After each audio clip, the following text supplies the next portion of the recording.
Hello friends, welcome back. This is Himanshu Verma. In the previous lectures, we learned about transmission lines. As we know, all transmission lines have a characteristic impedance Z0. Z0 is fixed for a particular transmission line. It does not depend upon length of the transmission line. It just depends upon structure and material of the transmission line. Generally, we have two types of transmission line. First one is coaxial cable and second one is parallel wire transmission line. In coaxial cable, we have center conductor which is surrounded by a dielectric, and finally on the dielectric it has a conducting mesh. So it has basically two conductors. First one is central conductor and second one is surrounding mesh, and in between these two conducting structures there is a dielectric with dielectric constant epsilon r. Now characteristic impedance for this coaxial cable will depend upon diameter of central conductor which is small d and diameter of conducting mesh which is capital D, and for this structure Z0 will be equal to 138 divided by root of epsilon r into log of capital D divided by small d. For optimum values of capital D, small d and epsilon r,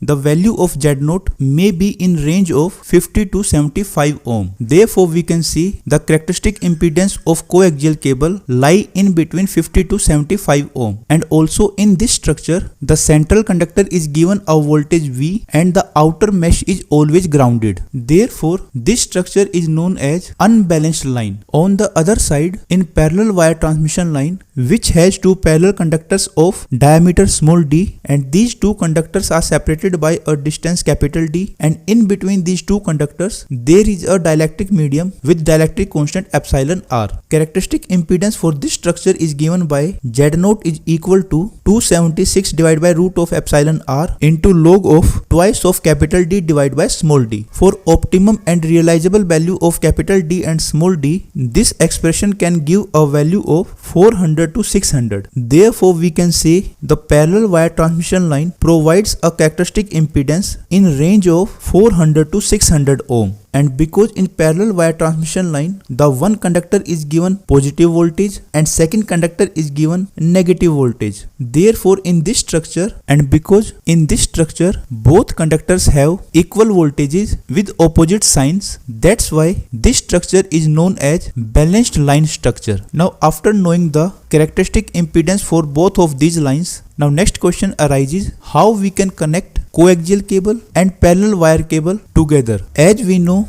in these two lines, one line is balanced line and another line is unbalanced line, and both lines have different characteristic impedance range. Therefore we cannot simply connect these wires. If we want to connect these wires, then in between these two wires we have to provide a interface. The main purpose of interface would be, first one is impedance matching and second one is to convert balanced to unbalanced or unbalanced to balanced line, and due to this property this interface is given a name of balun. B-A-L-U-N. Balun means balanced to unbalanced line, or we can say in reverse also, that is unbalanced to balanced line, and by using this balun interface we can connect these two different types of transmission line. So here we complete the discussion on transmission lines. Till now we have learned how electromagnetic wave energy can propagate from one point to another point. For this propagation of energy, firstly we analyzed free space propagation,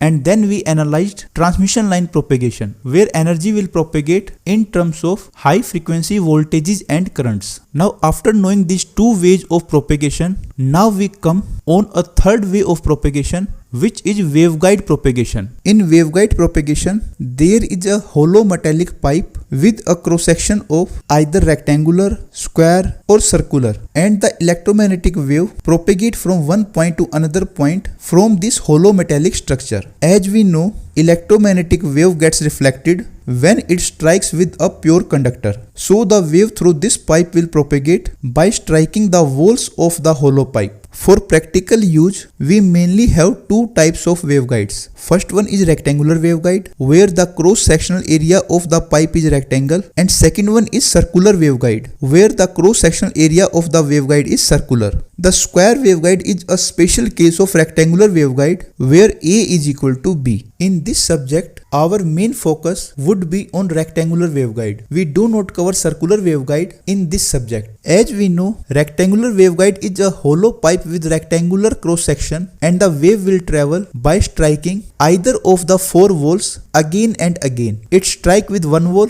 then reflected back, then strike with second wall, then again reflected back, and in this way the energy will propagate from one end to another end. At this point, one question arises: is there any condition for which this propagation can possible? The answer is yes. There are some conditions. If those conditions are fulfilled, only then this propagation can be possible. Otherwise, this propagation will terminate and the energy will not flow from one point to another point through the waveguide. In waveguide propagation, there are mainly 3 parameters on which this propagation depends. Those parameters are: first one is dimensions of the rectangular waveguide. The length of the waveguide does not provide any restriction on the propagation, but the width and height of this cross section, that is values of A and B, strongly affects the propagation through the waveguide. So the values of A and B may decide whether the propagation would be possible or not from a particular waveguide. The second parameter which can restrict the propagation is the frequency or wavelength of electromagnetic wave. The third parameter which can restrict the propagation through waveguide is the angle of incidence of the wave. The wave will not propagate for all angles of incidence. In fact, the wave will propagate only for some particular angles. So these 3 things, that is A and B, frequency or wavelength, and angle of incidence, these 3 parameters are very important for waveguide propagation. One more thing to understand here is that if in between these 3 parameters, one parameter is fixed, then we can manipulate other 2 parameters and wave propagation can be made possible. So only a single parameter cannot restrict the wave propagation. If either of these 3 parameters, 2 parameters are flexible, then the wave propagation can be made possible.